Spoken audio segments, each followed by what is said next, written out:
কথা চহকী মন্ত্ৰী অতুল বৰা ডাঙৰীয়া,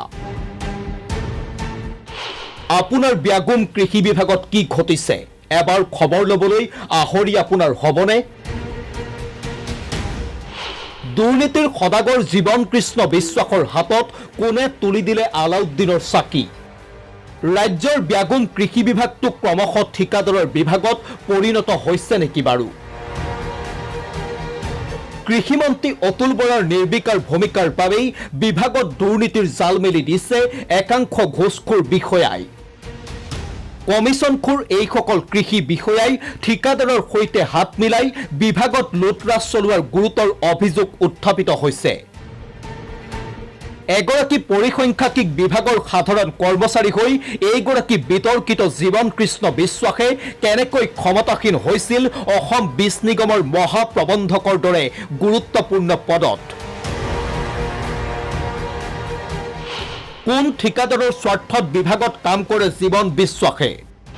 গুৱাহাটীৰ বাহিৰত বদলি হলেও খানাপাৰাতে জীৱনক কোনে ৰাখে? জীৱন বিশ্বাস কিয় ব্লু হোৱাইট বয় কৃষকৰ তেজপিয়া ঠিকাদাৰৰ? কেনেকৈ 18-20খন বাছ ট্ৰাকৰ মালিক হল জীৱন বিশ্বাস? কোন কৃষি বিষয়া ঠিকাদাৰৰ কলাধন বগা কৰে জীৱন বিশ্বাসে?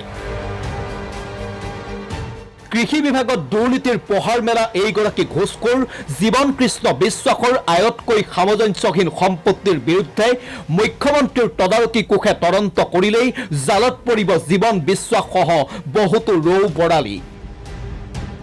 একাংশ ঘোষখোৰ কৃষি বিষয়া আৰু ঠিকাদাৰৰ বুকুৰ কুটুম জীৱন কৃষ্ণ বিশ্বাসৰ পৰ্বতসম সম্পত্তিৰ বিৰুদ্ধে গৰজি উঠিছে এগৰাকী কৃষক বন্ধুৱে।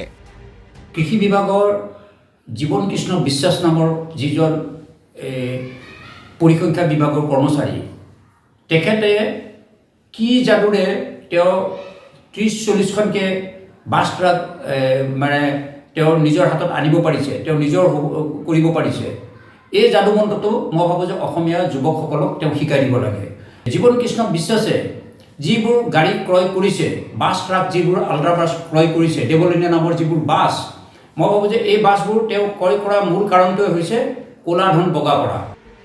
কৃষি বিভাগত দুৰ্নীতিৰ পোহাৰ মেলা এইগৰাকী ঘোষখোৰ জীৱন কৃষ্ণ বিশ্বাসৰ দুৰ্নীতিৰ বিৰুদ্ধে বিভাগীয় তদন্ত দিবনে কৃষি সঞ্চালক জনৈক পেগুৱে?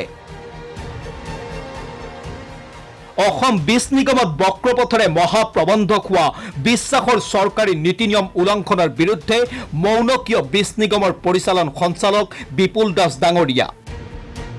এয়া আজিৰ তাৰিখত এটা কোটিটকীয়া প্ৰশ্ন। DY 365ৰো অনুসন্ধান অব্যাহত থাকিব। Ratul Ranjan Choudhury report, DY 365।